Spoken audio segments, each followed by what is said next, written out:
Assalamualaikum warahmatullahi wabarakatuh. Pertama-tama, perkenalkan nama saya Bagas Abdul Rashid dengan NIM 01131282429096. Kali ini saya ingin membahas soal nomor 2, yaitu berkenaan dengan hukum penawaran dan permintaan dan juga keseimbangan pasar. Pertama-tama, saya akan bahas tentang hukum permintaan. Yang kita tahu, hukum permintaan berbunyi jika harga barang naik, maka permintaan barang tersebut akan menurun dengan asumsi faktor lain selain harga itulah tetap alias ceteris paribus. Bentuk kurvanya adalah seperti ini.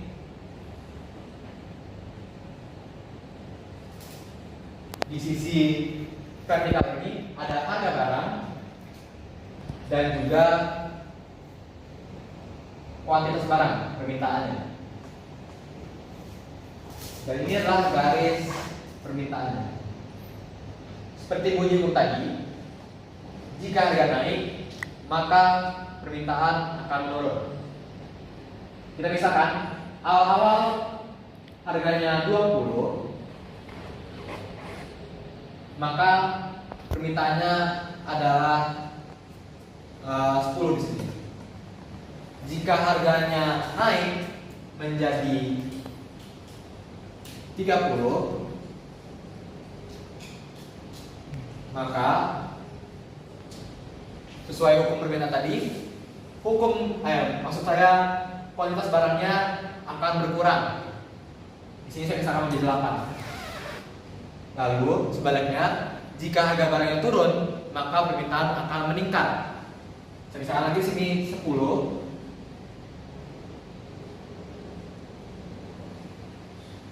Dan kuantitas barangnya jika harganya 10 maka bisa menjadi 12. Tapi ini dengan asumsi lain, faktor lain itu adalah tetap alias ceteris paribus. Saya akan bahas terlebih dahulu apa saja faktor lain yang mempengaruhi kurva permintaan. Jadi yang pertama-tama yang mempengaruhi kurva permintaan adalah barang substitusinya, atau bahasa simpelnya adalah barang saingannya. Bisa di sini PS, PY sampai seterusnya. Ini adalah barang substitusi.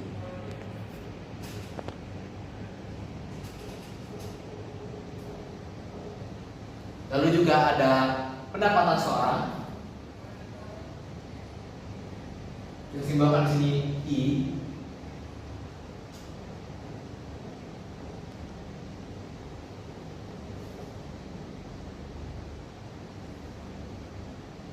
Lalu juga ada selera. Yang kita simbolkan di sini adalah T. Selera. Lalu juga ada E alias ekspektasi.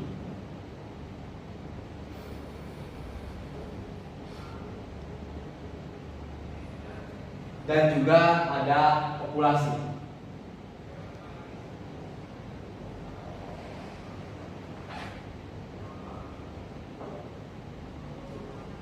Inilah faktor-faktor yang akan mempengaruhi pergeseran antara kanan dan kiri kurva permintaan. Kita misalkan saja, misalkan suatu individu tersebut pendapatannya naik, maka dia dapat membeli barang lebih banyak dengan harga yang lebih tinggi juga.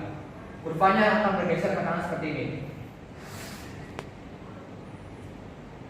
Makin ke kanan, maka makin besar pendapatannya, atau misalkan kita yang lain adalah ekspektasinya semakin besar.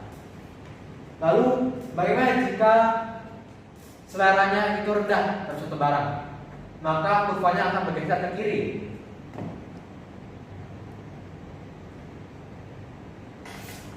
Yang mana ini akan membuat harga dan kuantitas barang permintaan tersebut akan menurun. Inilah kurva permintaan dan juga faktor-faktor yang mempengaruhinya.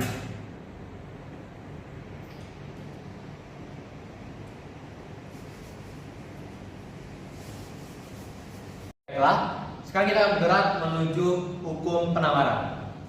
Bunyi hukum penawaran adalah jika harga naik, maka jumlah penawaran barang yang itu akan meningkat dengan asumsi faktor lain adalah ceteris paribus. Bentuk kurvanya sedikit berbeda dari kurva permintaan tadi. Masih sama, di sisi vertikal ada P dan delta adalah I. Tapi bentuk kurvanya sekarang kita seperti ini, maka sekarang seperti ini. Kita misalkan harga awalnya adalah 15, maka produsen akan memproduksi sebanyak 10, kita misalkan. Lalu sesuai bunyi hukum penawaran, jika harga itu naik, maka perusahaan akan semakin banyak memproduksi barang. Misalkan barang ini menjadi 22, maka jumlah produksinya akan meningkat. Di sini saya misalkan menjadi 13. Lalu jika harganya turun, maka produksinya juga akan menurun. Misalkan di sini 13, maka perusahaan akan memproduksi 8. Ini adalah kurva di mana faktor lain itu tidak tetap, alias ceteris paribus. Bagaimana jika faktor lain itu kita masukkan? Kita tahu faktor produksi itu adalah ada 4, yang mana jika faktor produksi ini makin besar,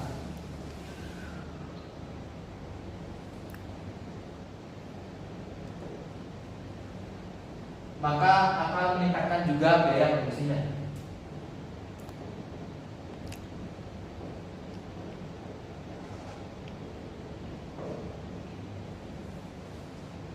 Lalu apa saja faktor produksi tersebut? Faktor produksi tersebut ada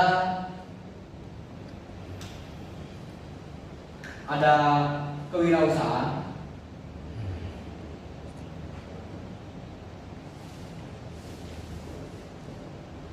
lalu juga ada bahan baku,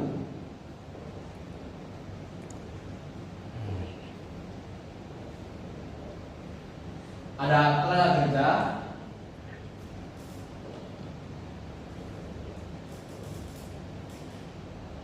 dan juga terakhir ada teknologi.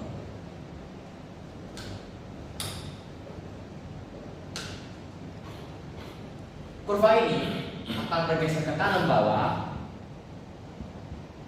dipengaruhi oleh selain harga dari barang tersebut. Misalkan teknologinya itu meningkat pesat, teknologi yang baru akan menghasilkan produksi yang efisien, dan tentunya akan meningkatkan jumlah produksi. Maka kurva ini akan bergeser ke kanan bawah sini. Lalu kurva ini juga akan bergeser ke kiri jika biaya produksinya akan meningkat. Misalkan harga bahan baku itu meningkat, maka kurva akan bergeser ke kiri.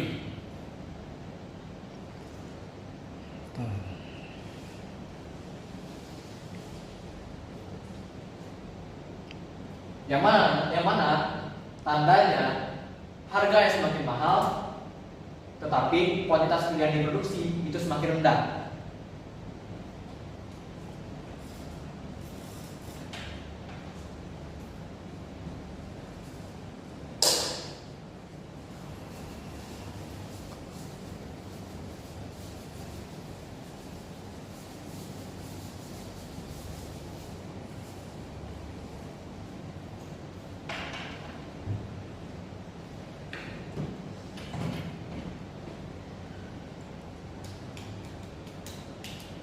Sekarang kita akan bahas tentang keseimbangan pasar.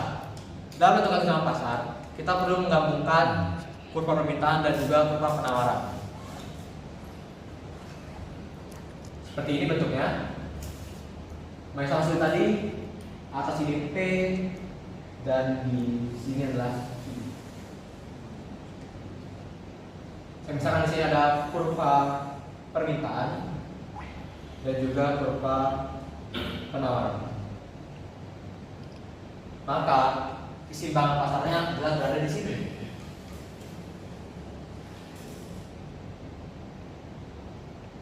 Berada di titik berpotongan antara kurva penawaran dan juga kurva permintaan.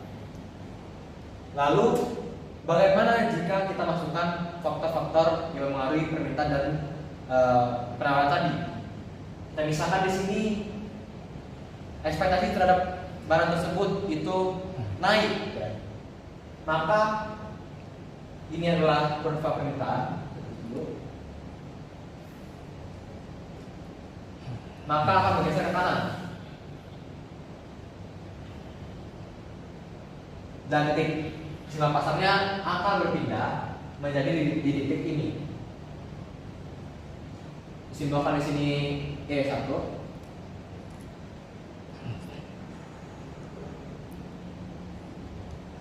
Lalu bagaimana jika faktor produksinya yang meningkat? Misalkan biaya tenaga kerja, upah minimumnya naik, maka itu akan mengakibatkan makin sedikitnya diproduksi dan harga yang diproduksi akan meningkat. Kurva dari penawaran itu akan bergeser ke kiri seperti ini. Maka bisa dilihat sekarang keseimbangan pasarnya juga akan berubah menjadi di sini.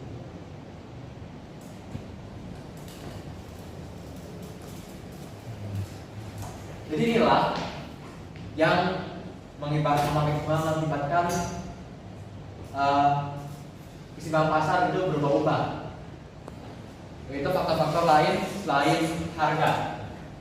Yang mana dilakukan pemerintah adalah jika harga naik dan kuantitas barang ini menurun, ini akan menyebabkan inflasi. Karena rumus inflasi adalah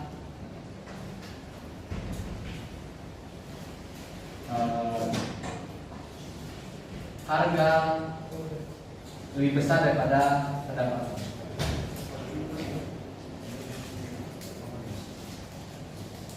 Dan jika pendapatan lebih daripada harga, maka ini surplus.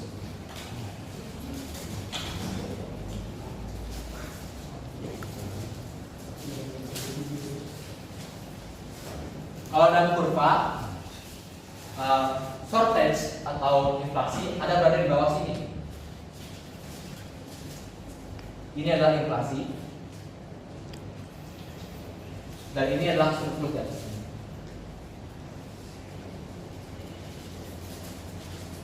Oke, baik, begitu saja yang disampaikan berkaitan dengan kurva permintaan dan penawaran dan juga keseimbangan pasar. Saya ucapkan terima kasih. Assalamualaikum warahmatullahi wabarakatuh.